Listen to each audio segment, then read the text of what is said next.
பிரைஸ்தலான். நாள் 53 தியான பகுதி லேவியராகமம் 15ஆம் அதிகாரம் மற்றும் 16ஆம் அதிகாரம். 15ஆம் அதிகாரத்தை நாம் வாசிப்போமானால் அதில் பிரமியம், இந்திரியம், உதிரத்தின் ஊரல் போன்றவற்றை குறித்து தேவனாகிய கர்த்தர் சொன்ன பிரமாணங்கள் இதில் எழுதி வைக்கப்பட்டிருக்கின்றன. இத்தகைய சூழ்நிலை நேரிடும் பொழுது அவர்கள் தேவ சமூகத்தை விட்டு விலகி இருக்கிறவர்களாய் காணப்பட வேண்டும். காரணம், இந்த சூழ்நிலைகளுக்குள்ளாக, இந்த காலங்களுக்குள்ளாக அவர்கள் கடந்து செல்லும் பொழுது அவர்கள் தீட்டுள்ளவர்களாக கருதப்படுவார்கள். எனவே அவர்கள் தேவ சமூகத்தில் வராமலும் எந்த ஒரு மனிதனோடு கூட ஐக்கியத்தில் இல்லாமலும் முற்றிலும் தனித்து இருக்கிறவர்களாய் காணப்பட வேண்டும். யாதாம் ஒருவர் அவர்களை தொடுவார்கள் என்றால் அவர்களும் தீட்டுள்ளவர்களாவார்கள். இவர்கள் உடுத்திருக்கிற வஸ்திரங்களும் இவர்கள் தொடுகிற வஸ்திரங்களும் இவர்கள் படுத்திருக்கிற படுக்கையும் கூட தீட்டாய் கருதப்பட்டு அவைகள் எல்லாம் சுத்திகரிக்கப்பட வேண்டியது அவசியம் என்பதாக இஸ்ரவேல் புத்திரருக்கு அந்த நாளில் சொல்லப்பட்டது. ஆனால் ஆண்டவராகிய தேவன் இக்காலத்திலோ நம்மை தீட்டு என்று சொல்லி ஒதுக்கி வைக்கிறவர் அல்ல. அப்படினால் அக்காலத்தில் தேவன் அப்படி கிரியை செய்தார். ஆனால் இந்த காலத்தில் ஏன் அவர் இப்படி செய்கிறார் என்றால் தேவன் ஒரு நாளும் மாறவில்லை. அந்த நாட்களில் பிதாவாகிய தேவன் பிரத்யட்சமாய் இறங்கினார். எனவே பிதாவாகிய தேவன் தான் விரும்பின சுத்த மனிதர்களுக்குள்ளாக காணப்பட வேண்டும் என்று நினைத்தார். அவர் தீமையை காண மாட்டாத சுத்த கண்ணர். நாம் வாழ்கிற இந்த நாட்களோ கிருபை நாட்களாகும். இந்த நாட்களில் பிதாவாகிய தேவன் நம் நடுவாக வாசம் பண்ணவில்லை. பிதாவாகிய தேவன் ஆண்டவராகிய இயேசு கிறிஸ்துவை இந்த பூமிக்கு அனுப்பி ஆண்டவராகிய இயேசு கிறிஸ்து பரமேறி செல்லும் பொழுது பரிசுத்த ஆவியானவரை அனுப்பியிருக்கிறார். எனவே இந்த நாட்களில் பரிசுத்த ஆவியானவர் நமக்குள் நம்மோடு வாசம் பண்ணுகிறபடியினால் அவர் இவைகளை தீட்டாகவும் இவள் நிமித்தமாக நம்மை விட்டு விலகிறவராகவும் காணப்படவில்லை. பிதாவாகி தேவனை பொறுத்த மட்டில் அவைகள் தீட்டாய் பார்க்கப்படுகிறது. காரணம், அவர் முற்றிலும் பரிசுத்தமானவர். பரிசுத்த ஆவியானவர் பொறுத்த மட்டில் அவர் நம் சரீரத்தில் தங்கியிருக்கும்படி அவர் இறங்கி வந்தபடியினால் அவர் அவைகளை தீட்டாய் பார்க்கப்படாமல் அந்த காலகட்டங்களில் செல்லும் பொழுதும் அவர் நமக்கு பலன் தந்து நடத்துகிறவராய் இருக்கிறார். மேலும் இஸ்ரவேல் புத்திரர் தங்கள் நடுவே இருக்கிற என்னுடைய வாசஸ்தலத்தை தீட்டுப்படுத்தி தங்கள் தீட்டுகளால் சாகாதபடிக்கு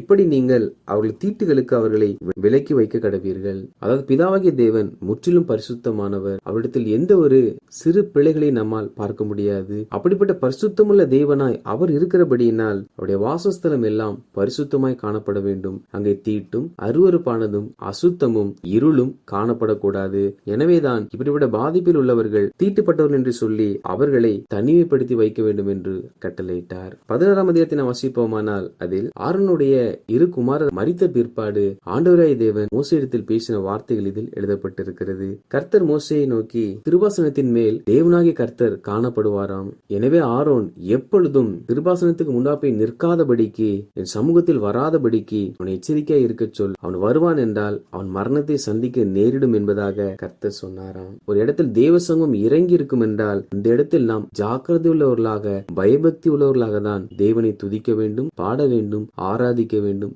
ஜெபிக்க வேண்டும். அப்படி தேவ சமூகம் இறங்கி வருகிற இடத்தில் தேவன் நம்முடைய பிள்ளைகளுக்கு தரிசனத்தினாலும் வார்த்தையினாலும் வெளிப்படுத்துவார், அவர்களோடு கூட பேசுவார். கர்த்தரிகளை எச்சரித்து சொல்லப்பட்டிருக்கிறபடியினால் அப்படினால் தேவ சமூகத்தில் செல்லாமல் இருப்பது நலம் என்பதாக நாம் நினைத்துவிடக் கூடாது. தேவ சமூகம் என்பது இன்பமானது.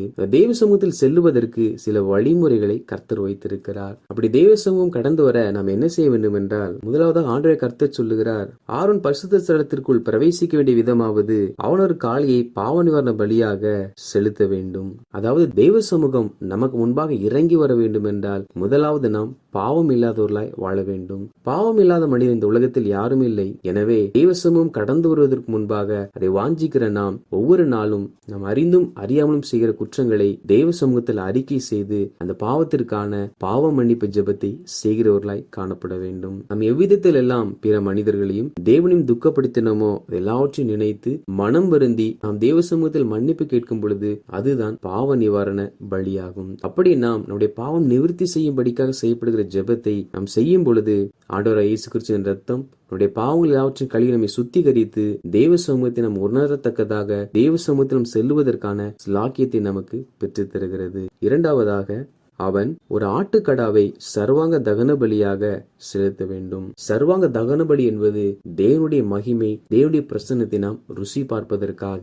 கர்த்தர் ஜனங்களாகிய நாம் தேவ சமூகத்தை ருசி பார்க்க வேண்டும் என்றால் தேவனாகிய கர்த்தரை உயர்த்தி அவரை போற்றி அவரை வாழ்த்தி அவருடைய நாமத்தை சொல்லி நாம் அவரை துதிக்கிறவர்களாக ஆராதிக்கிறவர்களாக காணப்பட வேண்டும். அப்படி தேவனுடைய நாமத்தை துதித்து ஆராதிக்கிறவர்கள் தான் தேவனுடைய சமூகத்தை ருசி பார்க்க முடியும். அவர்கள் அமரும் பொழுதுதான் தேவ சமூகம் அவர்களுக்கு முன்பாக முன்பாக கடந்து வரும். மூன்றாவதாக, அவன் பரிசுத்தமான சணல் நூல் சட்டையை தரித்து தன் அறைக்கு சணல் நூல் ஜல்லடத்தை போட்டு சணல் நூல் இடைக்கச்சையை கட்டி சணல் நூல் பாகையை தரித்து கொண்டிருக்க வேண்டும். சணல் என்பது எதை காண்பிக்கிறது என்றால், தேவ சமூகத்தில் வருகிற நாம் நம்மை தாழ்மைப்படுத்துவர்களாய் காணப்பட வேண்டும். காரணம், தேவன் வானாதி வானங்களும் கொள்ளாதவர். அவருக்கு முன்பாக வந்திருக்கிற நாம் எவ்வளவு பெரிய செல்வந்தர்களாய் இருந்தாலும், எவ்வளவு வயதுடையவர்களாய் இருந்தாலும், எத்தனை பெரிய அதிகாரத்தில் இருந்தாலும், நம் கரத்தின் கீழ் எவ்வளவு பேர் பணி செய்தாலும் தேவ சமூகத்தில் வருவோம் என்றால் நாம் நம்மை முற்றிலும் தாழ்த்துகிறவர்களாய் காணப்பட வேண்டும். அப்படி ஒரு மனிதன் தன்னை முற்றிலும் தாழ்த்தி தேவ சமூகத்துக்கு வருவான் என்றால் அவன் ஜெபிக்க அமரும் பொழுது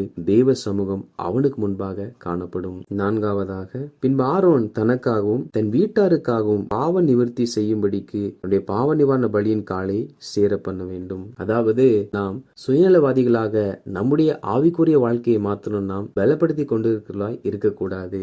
தேவன் நம்ம கொடுத்த குடும்பத்தில் உள்ள ஒவ்வொரு நபர்களும் மாறும்படிக்கு முதலாவது அவருடைய ரட்சிப்பிற்காக நாம் போராடுகிறவர்களாய் காணப்பட வேண்டும். நம் குடும்பத்தில் இருக்கிற ஒவ்வொரு நபர்கள் செய்கிற பாவங்கள் மன்னிக்கப்படும்படிக்காக, அவள் ஒவ்வொரு விடுதலையாகும்படிக்காக, அவர் ரட்சிக்கப்பட்டு இயேசுவை சொந்த ரட்சகராக ஏற்றுக்கொள்ளும்படிக்காக அவர்களுக்காக நாம் பாவ நிவர்த்தி செய்கிறவர்களாக, அவருடைய ரட்சிப்பிற்காக நாம் போராடுகிறவர்களாக காணப்பட வேண்டும். அப்படி நாம் நம் குடும்ப உறுப்பினர்களுக்காக நாம் தேவ சமூகத்தில் போராடும் பொழுது, நாம் ஜெபிக்கும் பொழுது, அப்படிப்பட்ட நபர்களுக்கு முன்பாகவே தேவ சமூகம் கடந்து வருகிறதாய் இருக்கிறது. ஐந்தாவதாக, அந்த 2 வெள்ளாட்டு கடாக்களையும் கொண்டு வந்து ஆசரிப்பு கூடார வாசலிலே கர்த்தருடைய சந்நிதியில் நிறுத்தி, இதில் கர்த்தருடைய சந்நிதி என்பதாக ஒரு வார்த்தை சொல்லப்பட்டிருப்பதை நம்மால் வாசிக்க முடியும். இது எதை காண்பிக்கிறது என்றால், நாம் வழக்கமாய் ஜெபிக்கிற ஒரு இடத்தை நாம் ஏற்படுத்த வேண்டும். அந்த இடத்தில் அனுதினமும் நாம் குறித்த நேரத்தில் ஜெபிக்கிறவர்களாய் காணப்பட வேண்டும். அப்படி நாம் ஒரு குறிப்பிட்ட இடத்தில் ஒரு குறிப்பிட்ட நேரத்தில் ஜெபிக்கிறவர்களாய் காணப்படும் பொழுது அதுதான் தேவ சந்நிதி எனப்படும்.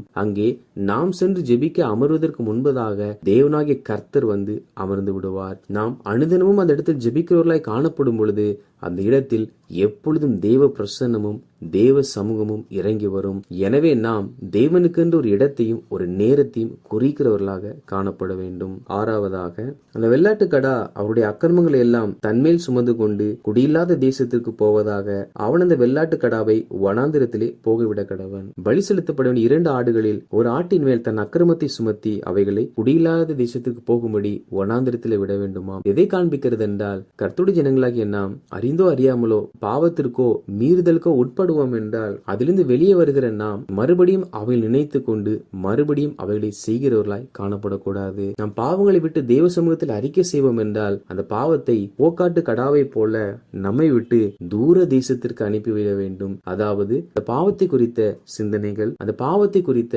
வார்த்தைகள், அந்த பாவத்தை குறித்த நினைவுகள், இது எது ஒன்றும் நம்மிடத்தில் இல்லாதபடிக்கு அது எல்லாவற்றையும் நம்மை விட்டு நாம் அப்புறப்படுத்துவர்களாய் காணப்பட வேண்டும். எந்த சூழ்நிலையில் நிமித்தமாக நாம் அந்த பாவம் செய்தோமோ அந்த எல்லா சூழ்நிலைகளையும் அந்த எல்லா காரியங்களும் நம்மை விட்டு அப்புறப்படுத்துகிறவர்களாய் காணப்பட வேண்டும். காரணம், தேவ சமூகம் என்பது மிக பரிசுத்தமானது. தேவ சமூகம் கடந்து வர வேண்டும் என்றால் நாம் தீமையான சிந்தனைகளுக்கு, தீமையான எண்ணங்களுக்கு, தீமையான வார்த்தைகளுக்கு, தீமையான செயல்களுக்கு நம்மை முற்றிலும் விலக்கி காத்துக் கொள்கிறவர்களாய் காணப்பட வேண்டும். ஏழாவதாக, இப்படி வருஷத்தில் ஒருமுறை இஸ்ரவேல் புத்திரருக்காக, அதாவது ஆரோன் அடிக்கடி அப்படி காணப்படாதபடிக்கு வருஷத்துக்கு ஒரு முறை செல்ல வேண்டுமாம். பழைய ஏற்பாடு நாட்கள் என்றபடியினால் வருஷத்துக்கு ஒரு முறை தேவ சமூகத்தில் வரும்படி அவர்களுக்கு கட்டளையிடப்பட்டது. நாமோ இயேசுவின் இரத்தத்தினால் கழுவப்பட்டு கிருபாசன தண்டிலே சேரும்படி ஸ்லாக்கியம் பெற்றபடியினால் நாம் வருஷத்திற்கு ஒரு முறை அல்ல, ஒவ்வொரு நாளும் 2 முறையாவது கிருபாசன தண்டையில் சேருகிறவர்களாய் காணப்பட வேண்டும். நாம் அப்படி இரவு பகலாக அனுதினமும் தேடுவோம் என்றால் நாம் ஜெபிக்க முழங்கால் படியிடும் பொழுதே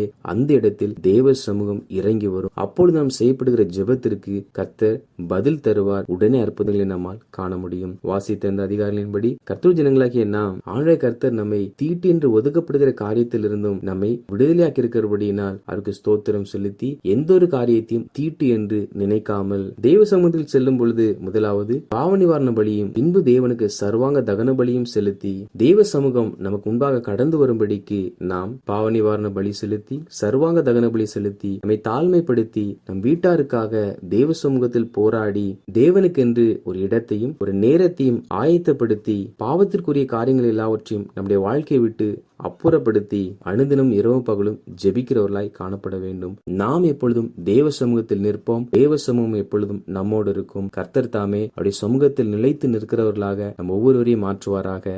ஆமேன்.